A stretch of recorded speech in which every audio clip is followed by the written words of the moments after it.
หนาวลุงตาก็ป่วยโทรหาช่วงสายๆลืมตาก็จะไม่ขึ้นลุงตาป่วยไม่มีเสียง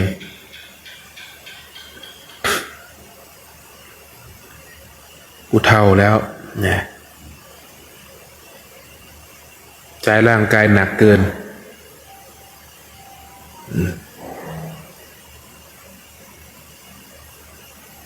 หลวงตาเคยพูดอยู่คำหนึ่งนะตอนกูยังมีประโยชน์ให้พวกมึงรีบขนขวายเอาชีวิตกูก็เหมือนกับเทียนเล่มหนึ่ง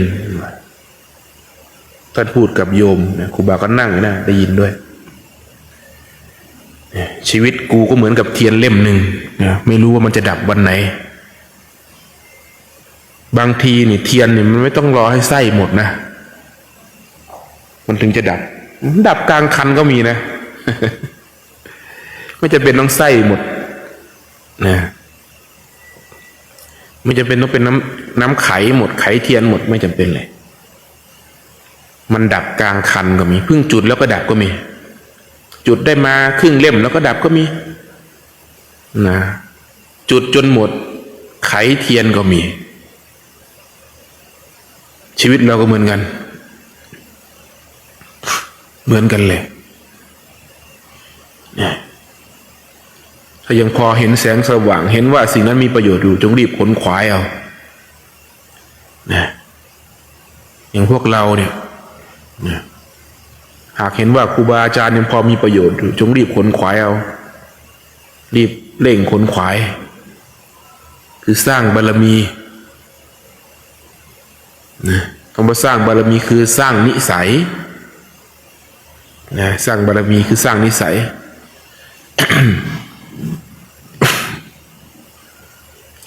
คำว่าสร้างนิสัยคือมีอะไรบ้างขันติบารมีคือความอดทนเป็นนิสัยวิริยะบารมีความหมั่นเพียรพยายามเป็นนิสัยเมตตาบารมีทานบารมีสติปัญญาศรัทธาความเพียร สิ่งเหล่านี้ล้วนเป็นนิสัยหรือเรียกว่าบารมีให้กันไม่ได้ต้องเกิดจากการฝึกฝนทำซ้ำ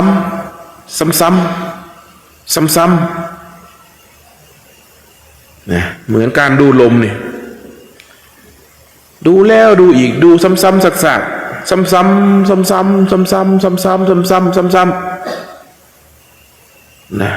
เป็นล้านครั้ง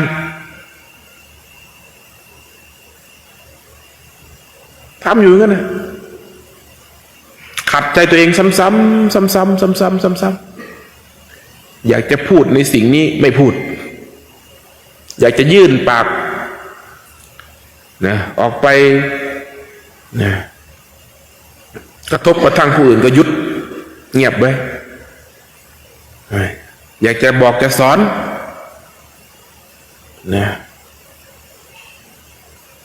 ต้องเงียบไว้อยากจะอวดจะอ้างเงียบไว้ขัดใจ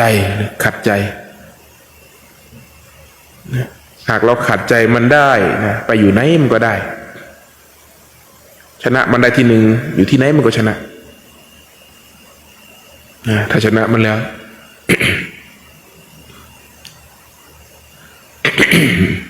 แม้แต่ชีวิตพวกเราเองก็เหมือนเทียนนั่นแหละ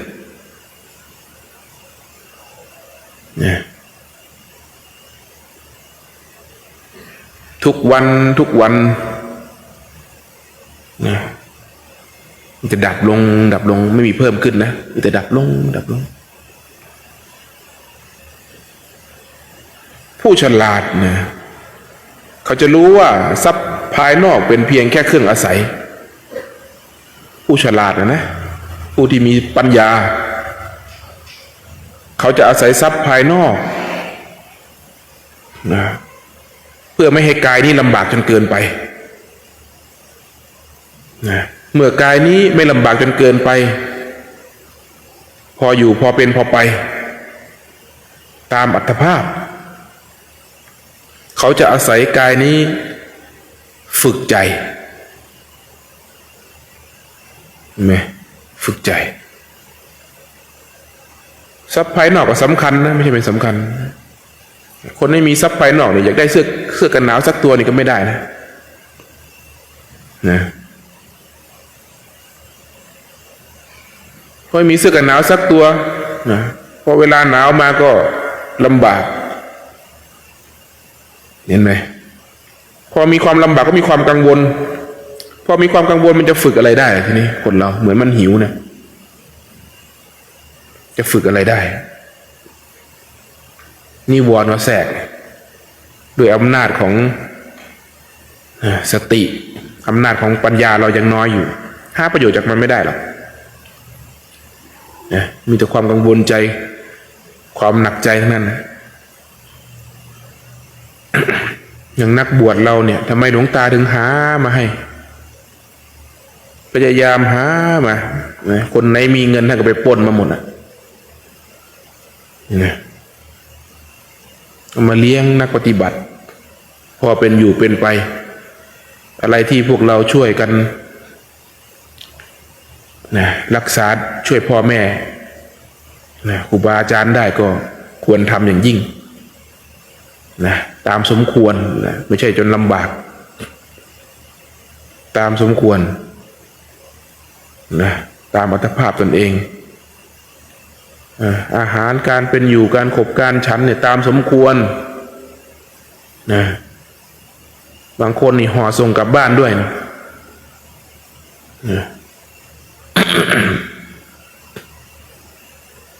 ไม่ว่ากันพอหลวงตาไม่เคยว่าอยากห่อก็ห่อไปทำอะไรก็ได้นั้นสร้างนิสัยแบบไหนก็ได้นิสัยแบบนั้นท่านบอกสร้างนิสัยของเทวดาก็ได้เป็นเทวดาสร้างนิสัยของเปรตก็ได้เป็นเปรตสร้างนิสัยของอะไรก็ได้แบบนั้นมันถูกต้องจริงคำนี้อยากรู้ว่าเราจะไปสู่ภพภูมิไหนดูการกระทำณปัจจุบันนี่แหละจงดูการกระทำของตนณปัจจุบันนี้ย่อมรู้ว่าในวันพรุ่งนี้เราจะเป็นแบบไหน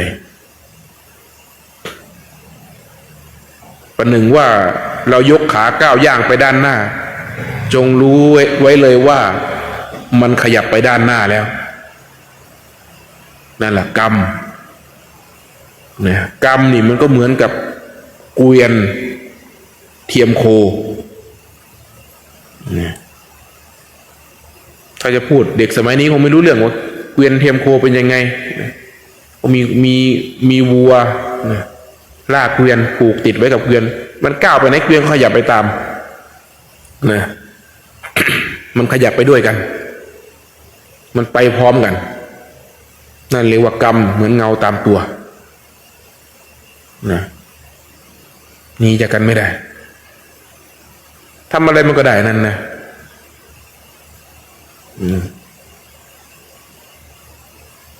มาอยู่วัด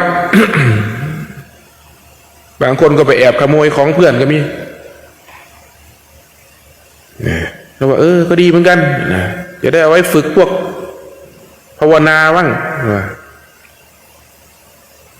ก็ยังเห็นเดือดร้อนกับขโมยอยู่บอกว่า น้ำตาลไม่มีมดมันไม่ขึ้นน้ำตาลไม่มีมดมันไม่ขึ้น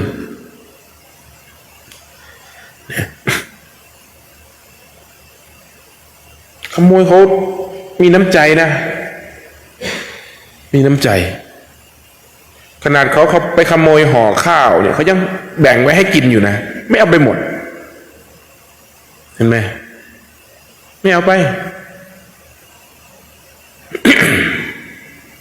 มักน้อยสันโดษด้วยขโมยเนี่ยไม่เอาเยอะ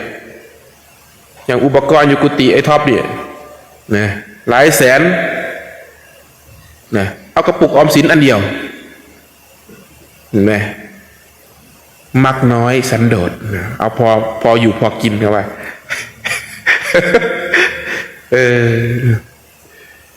เนี่ยขนาดห่อข้าวนะเขายังแบ่งไว้ให้ครึ่งหนึ่งนะเขากลัวเจ้าของห่อข้าวหิวนะเอาไปครึ่งเดียวพอนะแม้เขาไม่เอาไปหมดนะนี่ขโมยก็มีหัวใจเหมือนกันนะมีน้ำใจ เนี่ยคนจะตายนี่คนถูกขโมยนี่นะผู้มีปัญญาจะพลิกวิกฤตเป็นโอกาสนะเมื่อเราเสียสิ่งนี้ไปพัดพรากสิ่งนี้ไปจะเห็นความขุ่นเคืองในใจกระทบนะแต่ไม่ได้หมายความว่าจะปล่อยให้ขโมยขึ้นบ้านนะไม่ได้ปล่อยอย่างนั้นแต่ภายนอกก็จัดการไปตามโลกไปล็อกได้ก็ล็อกไปนะสมควรนะถ้ามีอะไรของมีค่านะแต่หัวใจนี่หาประโยชน์ถือโอกาสนั้นที่มันพัดพลาดไปแล้วที่มันเสียไปแล้วหาธรรมะหาประโยชน์นะไม่ใช่ไปโทษแต่ขโมยนะไปไหนมันก็มีหมดแหละขโมยนะมีหมดในวัดก็มียิ่งหมู่นักบวชนี่นะอย่างพระนี่เวลามีการมีงานนี่อย่าได้วางบาตรไว้ได้หายเลยนับภาษาอะไรคนภายนอกขนาดพระก็มีแต่ขโมยมันมีกลุ่มพวกนี้มันแฝงอยู่ในทุกกลุ่มเลย รองเท้าจอดไว้นี่หายหมดเอาแต่คู่ดีๆด้วยนะคู่ไม่ดีไม่เอาแต่คู่ดีๆด้วยเห็นไหมแล้วก็ดีเนาะ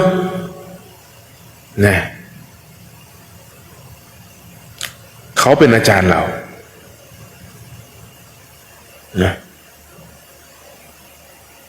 ตัวครูบาเองเนี่ยก็มีประสบการณ์นี้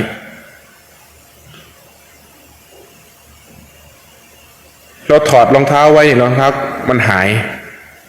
พอกลับมาแล้วจากบิณฑบาตรองเท้ามันหายแล้วก็ดีเนาะ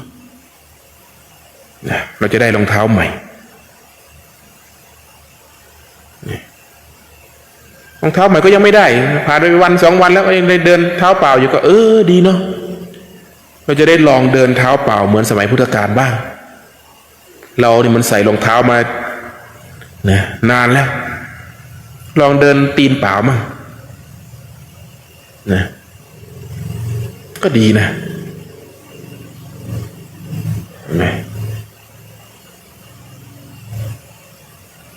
ไม่ใช่ไปฟูมไฟายกับรองเท้าที่มันหายไปนะ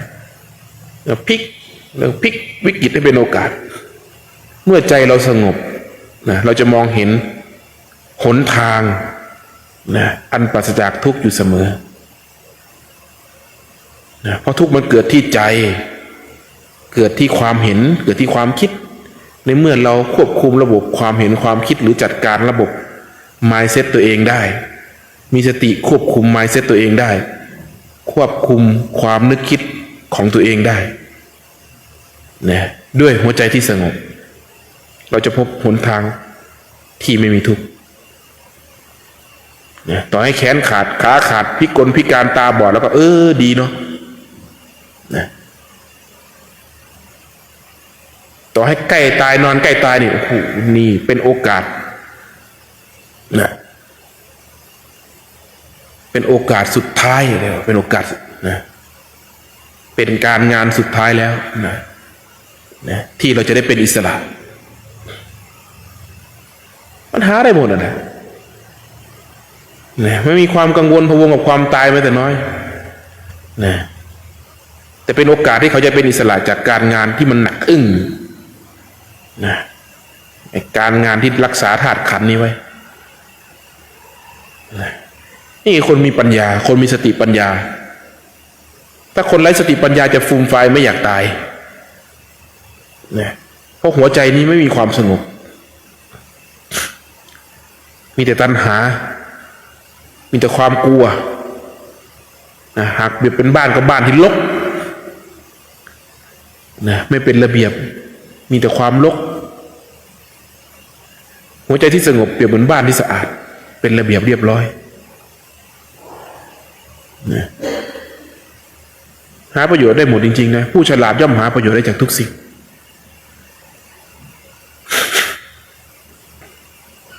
ทุกความผิดพลาดเป็นธรรมทุกความหลงมีความตื่นรู้อยู่ในนั้นนี่คือผู้ที่ฝึกจิตใจนะให้มีความเฉลียวฉลาด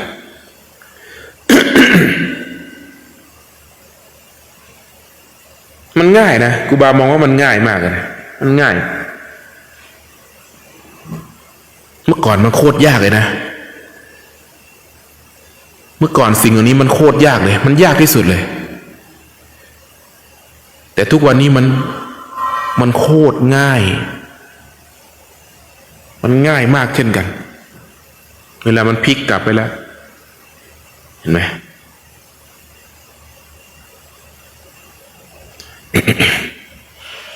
ว่างใดเพิ่น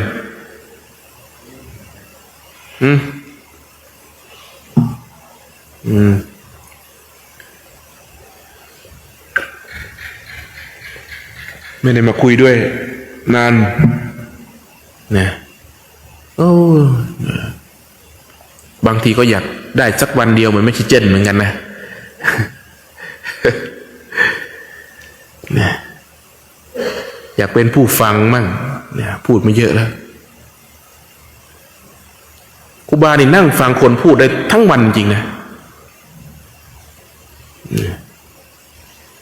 พูดแล้วก็ฟังได้หมดอ่ะไม่เถียงด้วย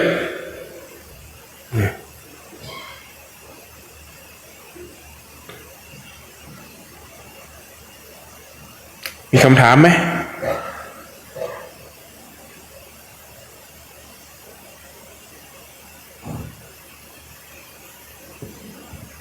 สอบถามครูบาครับการเปลี่ยนนิสัยตัวเองเป็นบางเรื่องกับการเปลี่ยนบุคลิกตัวเองเป็นอีกคนหนึ่งความยากทั้งสองแบบนี้ต่างกันอย่างไรครับลองดูสิอยากรู้เนี่ยอยากรู้ต้องลองดู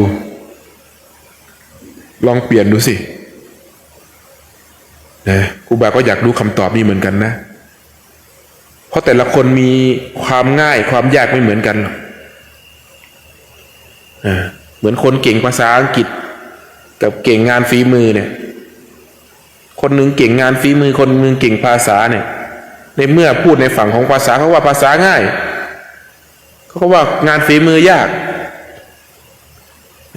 พูดอีกฝั่งนึงก็เหมือนกันตรงข้ามกันอันนี้ก็เหมือนกันนะคำตอบก็อยู่ที่เราถามนั่นแหละนะลองปฏิบัติดูสินะอาจจะใช้เวลาหน่อยคำตอบนี้อาจจะใช้เวลาหน่อยนะมันอาจจะไม่สามารถที่จะตอบได้ทันทีเลยแต่ต้องใช้เวลานะอาจจะ2 ปี3 ปีลองดูสิว่ามันง่ายหรือมันยากนะมันอยู่ที่ว่าเรามีความเพียรมากแค่ไหนมีความอดทนมากแค่ไหนนะแต่ที่สำคัญมันเปลี่ยนได้แน่นอนนะขนาดสัตว์มันยังฝึกได้เลยเราเป็นคนแท้ๆนะจะฝึกไม่ได้เลยล่ะ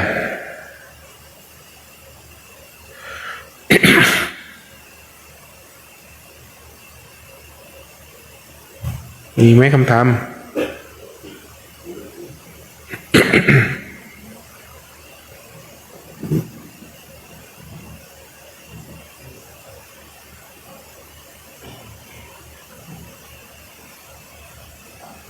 คำถามจากคนไม่เอาทานครับพระอาจารย์ผมได้ยินเปรตควรทำไงดีครับ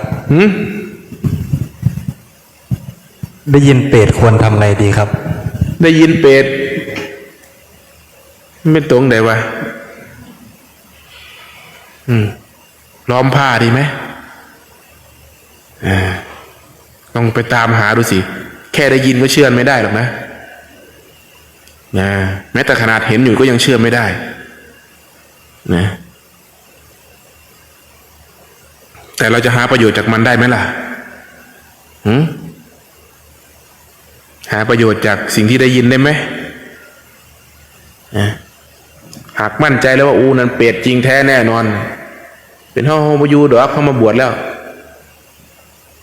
นะอู้ยเปรตมันต้องมีอีหลีตัวเห็นไหม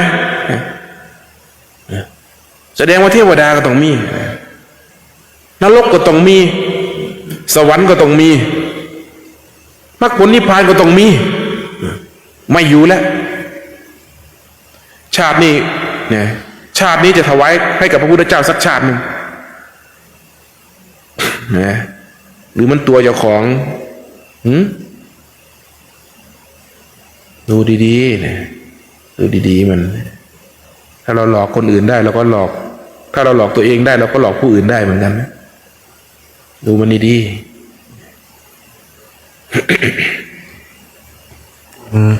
สรชานะครับ อะไรคือความจริงครับ เมื่อก่อนนี่ก็เคยมีคำถามนี้กับครูอาจารย์เหมือนกันนะเนี่ยครูจันตะวันท่านจะชอบพูดว่าให้เห็นความจริงเนี่ยตามความเป็นจริงนะว่าเป็นผู้รู้จักความจริงตามความเป็นจริงแล้วอะไรคือความจริงวะเกิดคำถามขึ้นในใจแล้วก็ไปถามท่านเหมือนกันนะครูอาจารย์ครับความจริงคืออะไรท่านก็ว่าของเขาก็จริงของเราก็จริงอ่ะถ้าของเขาก็จริงของเราก็จริงแล้วอะไรคือความถูกนะเพราะเราไปหมายเอาความจริงกับความถูกต้องเพราะนั้นนะทำไมมันได้ทะเลาะกันวะในเมื่อมันจริงทั้งสองอย่างคำว่าจริงคำเดียวนี่เราเข้าใจผิดเราไปหมายเอาว่าความจริงต้องเป็นความถูกต้องและดีอะไรอย่างเงี้ยต้องเป็นประโยชน์อะไรอย่างเงี้ยเนี่ยต้องเป็นประโยชน์เป็นความเห็นที่ถูกต้องอะไรแล้วแต่จะตีความไปนะทุกอย่างมันจริงของมันอยู่แล้วนะร้อนก็จริงหนาวก็จริงทุกข์ก็จริงสุขก็จริงได้มาก็จริงเสียไปก็จริงพบเจอก็จริงจากก็จริงนะเห็นอยู่ก็จริงไม่เห็นอยู่ก็จริงรู้อยู่ก็จริงไม่รู้อยู่ก็จริงทุกสรรพสิ่งเป็นของมันอยู่แล้วไม่ได้เป็นตามความเห็นของเรานะแต่ความเห็นของเรานั้น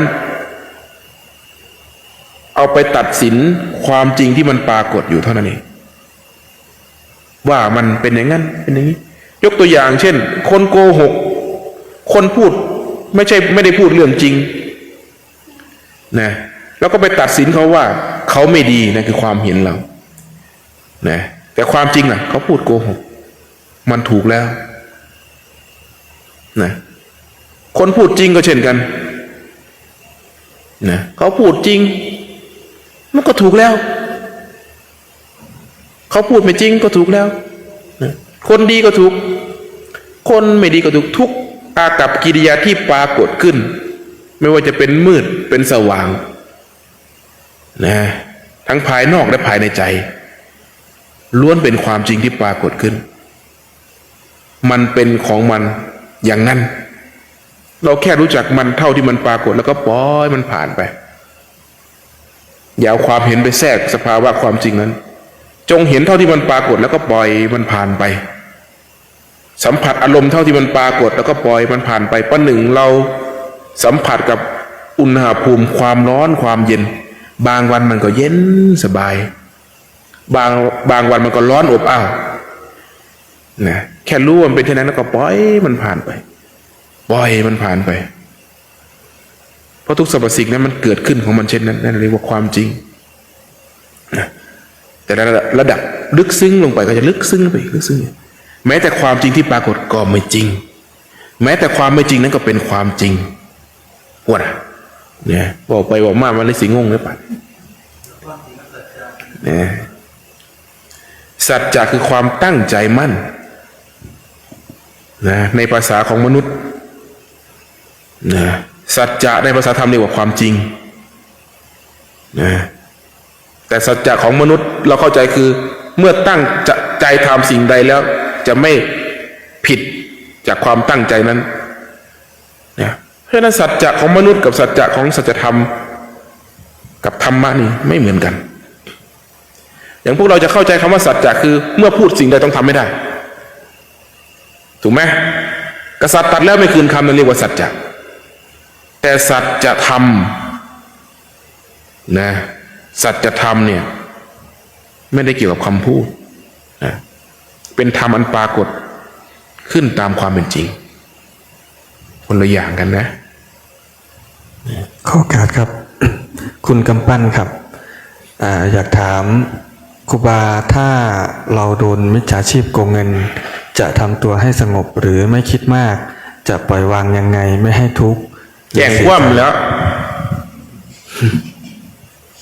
แจ้งความนะแต่ใจไม่ขุ่นเคือง ไม่ได้ปล่อยปะละเลยอยากโกงก็โกงไปนะชอบครูบาเอ็มพูดเหมือนกันนะครูบาเอ็มก็เคยพูดเรื่องนี้เหมือนกันนะครูบาเอ็มจะพูดว่าระหว่างคนดีเนี่ยแล้วต้องแบบยอมให้ใครมาเอาเปรียบเนี่ยมันดูดีๆนะระหว่างคนดีเรียกว่าปล่อยวางกับปล่อยปละละเลยไหมบางทีเราโดนมาเขามาเอาเปรียบเราไม่ทำอะไรเลยนะมันไม่ใช่วิธีคือถ้าเราจัดการระบบของจิตใจเราได้ก็ไม่มีปัญหานะ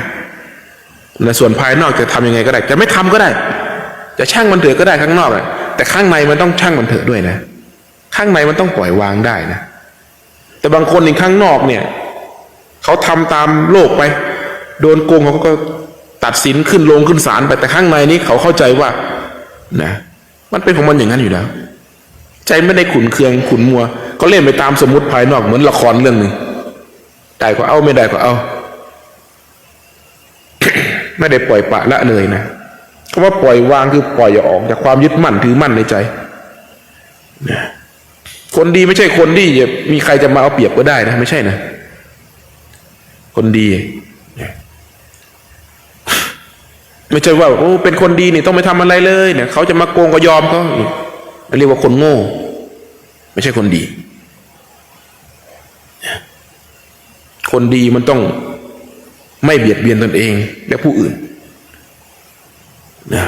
ตนเองก็ต้องไม่เบียดเบียนหากคนรอบข้างเราเดือดร้อนครอบครัวเราเดือดร้อนนะด้วยไอ้ความดีของเราเนี่ยนะจะเป็นจะตายอยู่แล้วเขาโกงที่ไร่ที่นาโกงทรัพย์สมบัติไปหมดไอ้พ่อนี่มันดีหลายแม่มันดีหลายเนี่ยนะแต่คนรอบข้างอยู่ได้ไงถูกไหมก็ต้องดูนะมันต้องมีความเฉลียวฉลาดไม่ใช่ปล่อยปะไปปล่อยนะปล่อยปะละเลยเนี่ยนะปล่อยวางกับปล่อยปะละเลยนี่คนละอย่างกันนะเล่นไปตามโลกนะ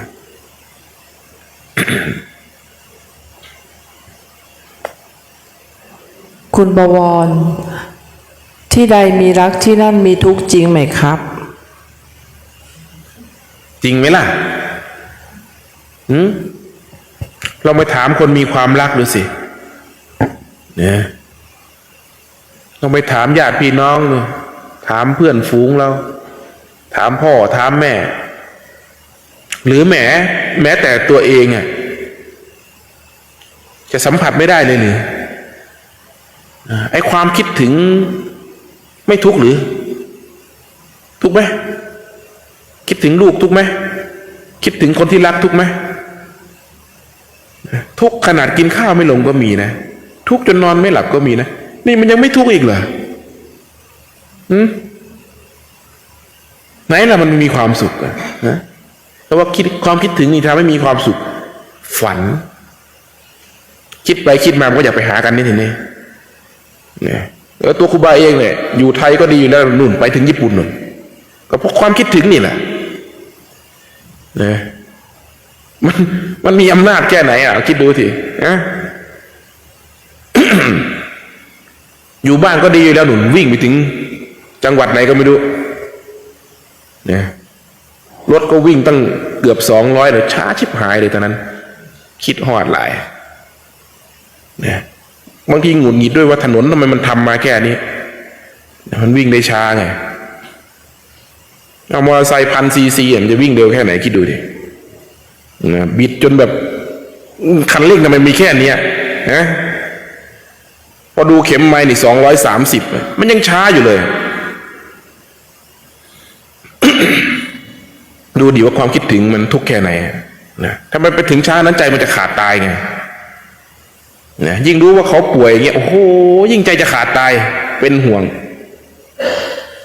นะรถขนาดเร็วๆยังว่าช้าเลยนะพอไปถึงแล้วกลับมาเนี่ยกูมาทำอะไรวะเห็นไหมไหนมีความสุขนะกูบ้าไม่เคยเห็นมันมีความสุขมีแต่ความหลงเท่านั้นแหละ คุณเนรเถระความสมดุลของจิตอยู่ไหนครับ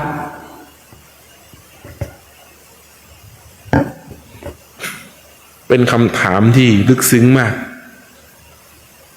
เนี่ยจะว่ากว้างก็กว้างจะว่าแคบก็แคบนะการตอบคำถามนี้ต้องใช้ประสบการณ์และสติปัญญาเป็นอย่างมากพูดถึงความสมดุลของจิตต้องเปรียบเหมือนกับว่าความว่างนะมันมีความสมดุลในตัวมันไม่เคยแบ่งแยกว่าวัตถุนั้นห้ามมาอยู่ในความว่างนะจะรับแต่วัตถุนี้เท่านั้นนะฉันจะรับแต่คนดีที่จะมายืนอยู่ในความว่างของฉันคนไม่ดีฉันจะไม่รับฉันจะรับแต่สิ่งสวยงามเท่านั้นที่จะมาอยู่ในความว่างมาตั้งอยู่ในความว่างของฉันสิ่งที่อัปลักษณ์ไม่สวยงามฉันจะไม่รับนี่เรียกว่าไม่สมดุลถึงบอกว่าถ้าเป็นความสมดุลของจิตต้องประหนึ่งความว่างที่ไม่แบ่งแยกสิ่งใดเลยนะการไม่แบ่งแยกไม่ตัดสินนะไม่ยินดีไม่ยินร้ายนั่นจึงเรียกว่าความสมดุลโดยแท้นะพูดสั้นๆก็คือความสงบนะความสงบของจิตใจจึงเป็นความสมดุลโดยแท้นะ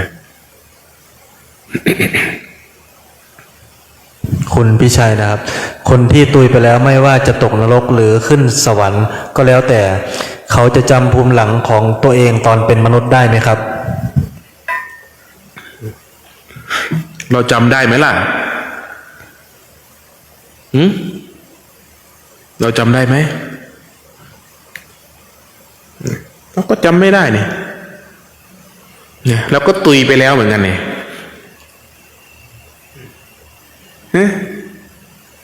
เราก็ตุยไปแล้วต้องพูดตุยใช่ไหมเขาห้ามพูดตายนะใช่ไหมเพราะว่าอะไรเพราะว่าไอ้โซเชียลนี่มันจะแบนนะห้ามพูดตายไม่ได้เลยต้องพูดตุยพูดไม่ได้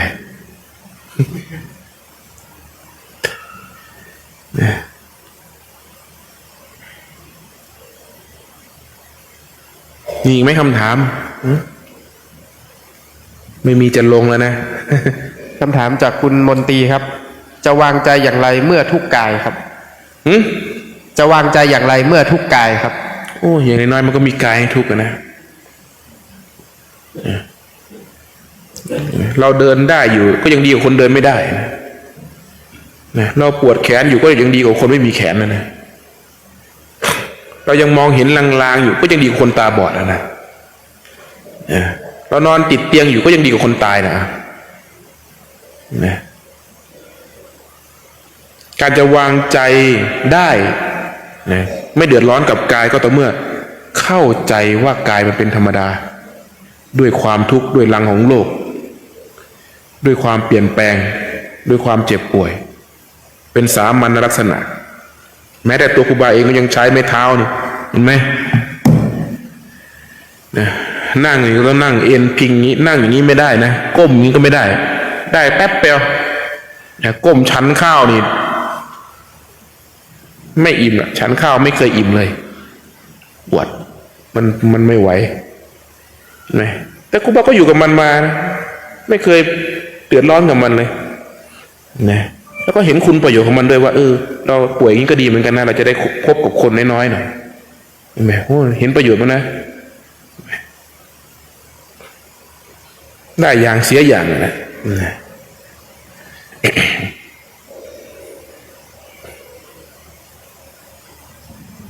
คำถามจากคุณบับเบิลบีครับกราบเรียนถามครูบาชัยว่าการเดินจงกรมให้เอาสติจดจ่อกับความรู้สึกลมหายใจที่เข้าออก หรือที่การเคลื่อนไหวของร่างกายคะ ตัวครูบาเองฝึก ตอนฝึกใหม่ๆเนี่ยเรายังไม่รู้จักอานาปาพ่อแม่ครูบาอาจารย์เขาให้อุบายว่าเมื่อก้าวเท้าซ้ายพุทธก้าวเท้าขวาโทแล้วก็ฝึกอย่างนั้นก็ฝึกอย่างนั้นมาโดยตลอดนะสลับกับเวลานั่งเฉยๆมันไม่ได้ก้าวแล้วก็ดูลมเข้าลมออกลมเข้าก็พุทธลมออกก็โทนะเราไม่รู้หรอกว่าเรากำลังฝึกอะไรอยู่ฝึกอานาปานหรือฝึกพุทโธเราก็ไม่รู้นะแต่สิ่งที่เรารู้คือเราเริ่มเห็นอะไรที่มันชัดขึ้นนะเห็นข้างในตัวเองชัดขึ้นนะเพราะสตินี่เป็นเหมือนตาในนะพอถึงจุดหนึ่งเนี่ยเราเห็นว่าเราก้าวไปเราก็ปล่อยให้ขามันก้าวไปตามธรรมดาแต่ความรู้สึกโฟกัสอยู่ที่ลมแล้ววันหนึ่งเรานั่งดูลมแต่เพียงแค่เปลี่ยนอิริยาบถจากที่มันนั่งไม่เมื่อยนะมาเปลี่ยนเดินบ้างแต่สติมันก็จับอยู่ที่ลมโดยอัตโนมัติก็เลยในเมื่อมันโฟกัสอยู่นี่มันเด่นอยู่ตรงนี้คำว่าเด่นคือมันโฟกัสจนเป็นธรรมชาติแล้วคำว่าเด่นน่ะเหมือนสิ่งนี้มีน้ำหนักมากมันจึงเห็นชัดนั่นเลยว่าเด่นสิ่งนี้มันสว่างมากมันจึงเห็นชัดคือลมเนี่ยมันชัดมันเด่นกว่าการก้าวเด่นกว่าความนึกคิดเด่นกว่าเวทนาเพราะลมเนี่ยมันเด่นขึ้นนี่ว่าเด่นความเด่นอยู่ตรงไหนเราก็รู้ชัดอยู่ตรงนั้นแม้แต่การเดินก็รู้ลมการนั่งก็รู้ลมการนอนก็รู้ลมมันก็เลยกลายเป็นระลึกรู้ลมแทนเลยนะครูบาฝึกมาอย่างนี้นะแล้วเห็นผลอย่างนี้ไม่ปฏิเสธว่าต้องทำอย่างนี้ไม่ลองไปเรียนรู้ดูลองไปเรียนรู้ดูว่าการก้าวพุทธซ้ายพุทธขวาโทนะทำได้ไหมนะแล้วลองสลับมาดูว่าแล้วก็ปล่อยมันเดินเป็นธรรมดาไปแล้วมันจับกับลมได้ไหมนะอะไรมันทำแล้วมันได้ประโยชน์มันได้ผลกับทำอันนั้นนะทำอันนั้นนะมันต้องไม่มีกระบวนท่ามากมายนะฝึกให้มันได้ทุกอย่างก่อนที่มันจะชำนาญอาวุธใดอาวุธหนึ่งมันก็ต้องเลือก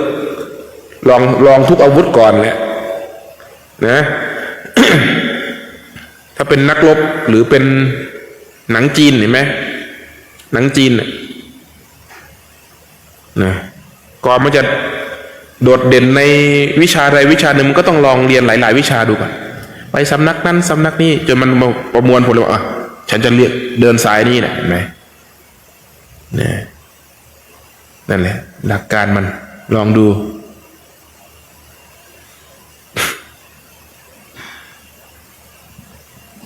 คำถามจากคุณพอมมี่ครับกับสาธุค่ะการดูลมอย่างไรคะเพราะทำทีไรบังคับลมเข้าออกตลอดเลยค่ะลองหายใจเข้า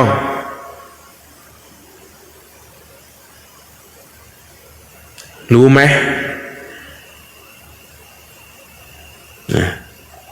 ลองโฟกัสลมนะไม่ต้องหลับตาแล้วเอาความรู้สึกจับกับลมนะหายใจเข้ารู้ไหมทำให้มันได้ทุกลมนะออกก็เหมือนกันเข้าก็เหมือนกันและพยายามทำให้มันได้ทุกลมถึงมันจะเผลอไปก็ทำใหม่เผลอไปก็ทำใหม่เผลอไปก็ทำใหม่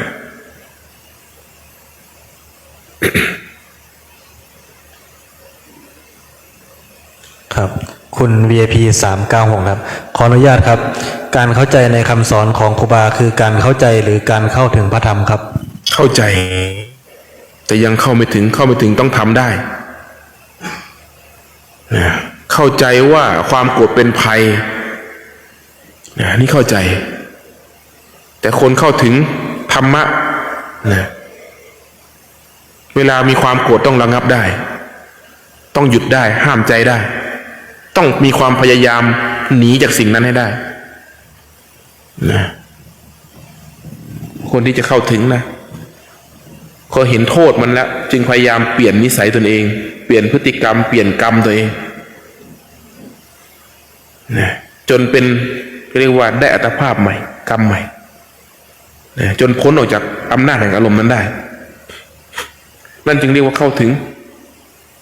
นะเรียกว่าเรียนจบนะส่วนคำพูดเนี่ยก็แค่เข้าใจแต่เข้าไม่ถึง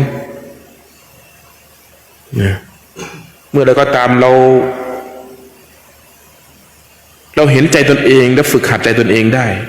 รู้จักใจตนเองอย่างแจ่มแจ้งเห็นใจตนเองอยู่ว่าเป็นยังไงนะรู้ว่าเป็นคุณเป็นโทษนะถึงใจตัวเองเมื่อไหร่นั่นแหละถึงทำเมื่อนั้นนะไม่ได้แค่ไม่ใช่คำพูดคำพูดใครก็ฟังเข้าใจหมด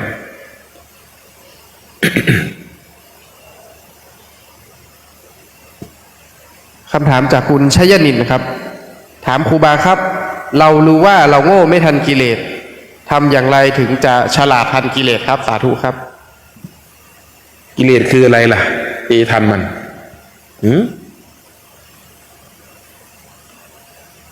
เราไปหมายเอาอะไรเป็นกิเลสเนี่ยถึงไม่ทันมันการรู้ว่าตัวเองไม่ทันมันน่ะทันมันแล้วเนี่ยการรู้ว่าเราไม่ทันกิเลสนะคือเราทันกิเลสรู้ว่าอะไรเป็นคุณอะไรเป็นโทษนั่นแหละคือรู้ทันรู้เท่ารู้ทันรู้จักปล่อยด้วยรู้หยุดรู้ปล่อยรู้เท่ารู้ทันรู้หยุดรู้ปล่อยรู้ทันอย่างเดียวก็ไม่ได้นะถ้าไม่ปล่อยเนี่ยรู้ทันแล้วว่ามันเป็นโทษหยุดนะหยุดมันด้วยคือไม่ทำตามนะแล้วก็รู้ว่าเดี๋ยวมันก็ผ่านไปปล่อยมันไปนะฝึกไปอย่างเงี้ยนะจนมันละเอียดลงไปในสภาวะธรรมมันละเอียดนั้นค่อยๆแกะออกไปทีละอย่างนะมีอีกไหมคำถาม อีกสักคำถามหนึ่งนะเหนื่อยละ คำถามจากคุณอำนวยครับ ใช้ยานอนหลับมานาน20 ปีจากหลายเม็ดปัจจุบันเหลือเม็ดเดียวมีโอกาสหายกับอานาปานสติไหมครับหายทิ้งเลยฟาดเข้าป่าเนี่ยไม่ต้องนอนเนี่ยกินมันทำไมเนี่ยนอนดูลมเข้าดูหมอกหลับไม่หลับช่างมันดิเนี่ยไปสนใจทำไมเนี่ยจิตใจเราไม่ได้พักเพราะเรานอนหลับหรอกแค่ร่างกายมันนอนเฉยๆมันก็พักแล้วนั่งเฉยๆมันก็พักแล้วแต่จิตใจมันพักเพราะความสงบต่างหากหากมันนอนหลับอยู่มันฝันอะไรที่มันวุ่นวายอยู่ไม่มีทางสดชื่นหรอกเหนื่อยนะแต่นั่งสมาธิอยู่จิตได้รับความสงบเพียงเล็กน้อยนี่โอ้โหนะอีก2 วันไม่นอนก็ได้นะทำไมเราต้องกลัวว่าเราจะไม่นอนด้วยล่ะเคลื่องทิ้งเลยนะเคลื่องเข้ากอกล้วยไปเลย หายไม่ได้ใช้หรอกใช้ลมแทนนะหายใจเข้าปื๊ดหลับแล้วโดยเฉพาะครูบาทุยนี่นะถามครูบาอยู่เพิ่งจบไปปุ๊บเราก็ยังไม่ตอบเลยหลับแล้วนะคนที่นอนไม่หลับคือคนคิดมากจำไว้คนที่คิดมากนี่นอนไม่หลับหรอกพลิกซ้ายพลิกขวานะไม่หลับ นะทีนี้พอไม่หลับทำไมเล่นมือถือ มันสิรับไม่พออยู่แล้วเล่นมือถือนะก็ว่าตัวเองนอนไม่หลับเพราะอะไรเพราะไปเล่นมือถืออย่าไปเล่นถ้าจะหลับก็คือหลับเนาะเดี๋ยวมันก็หลับนะไม่หลับก็ช่างมันนะเข้าใจไหมเนาะโอ้นะครูบานี่ไม่อยากนอนเลยนะมียาแก้นอนไหมเห็นไหมคนหนึ่งอยากนอนหลับนะถึงต้องกินยานอนหลับเลยเรานี่ไม่อยากหลับมีไหมยาไม่อยากหลับอยู่แบบไม่ต้องหลับเลยอย่างเงี้ยเนี่ยไม่เบื่อแล้วนอนเขานี่เบื่อเขานอนไหลเบื่อไหลแต่มันไม่นอนก็ไม่ได้นะธรรมชาติมันเป็นอย่างนั้นนะถ้าไม่ให้มันนอนมันก็ประท้วงนะประท้วงไงเนี่ยมันเริ่มหาวแล้วเห็นไหมว้าวประท้วงนะนั่นคือมันประท้วงนั่นน่ะบ้าไหนว่าร่างกายเป็นของเราวะเนี่ยไหนว่าร่างกายเป็นของเราคุบมันก็ไม่ได้เอากาแฟมาให้มันกินแล้วกินหมดปุ๊บหัวถึงหมอนรับอีกล่ะนะไหนว่ากาแฟแก้ง่วงเขาอยากพอกันละกาแฟยี่ห้อไหนแก้ง่วงส่งไม่เขาในเด้อวะเขาว่า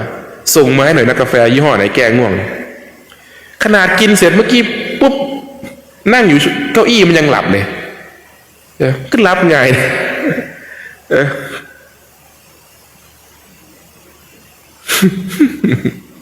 นะกูยังทิ้งเลยนะยานะลองอารมณ์ดูนะไม่หลับก็ดีเหมือนกันนะตื่นรู้มั่งนะแต่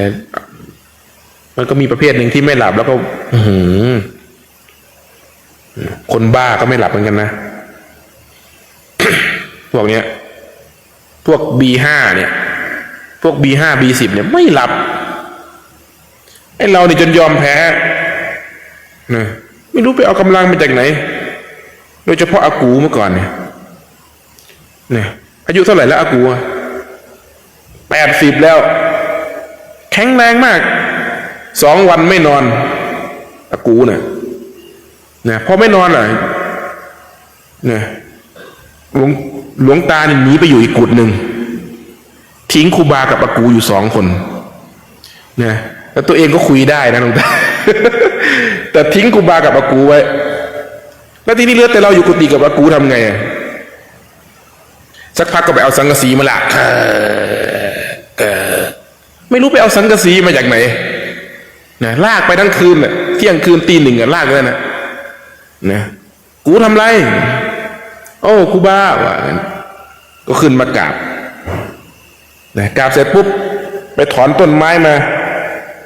เขาปลูกต้นไม้ไว้กุฏิหลวงตาไปถอนมาถวายเนี่ยกูปลูกไว้ถวายครูบาอะไรเงี้ยกูเกี่ยวกับคนโบราณไงพูดกูปลูกไว้ถวายครูบาจะพักไปชงกาแฟมาถวายเราเดี๋ยวจะไปชงกาแฟมาให้กินเหมือนกันก็เอาอาหารปลาซากุระนั่นแหละ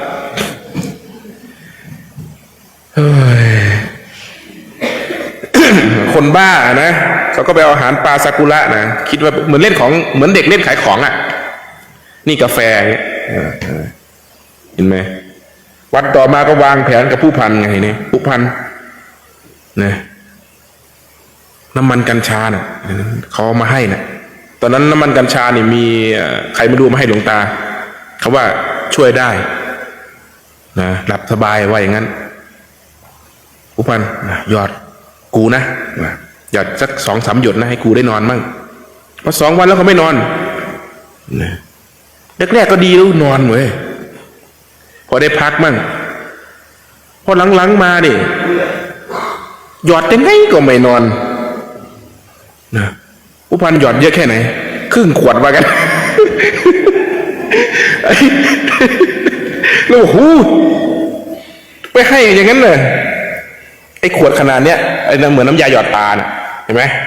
น้ำมันกัญชาเนาะขวดประมาณเนี้ยครึ่งขวดบีบลงไปให้กู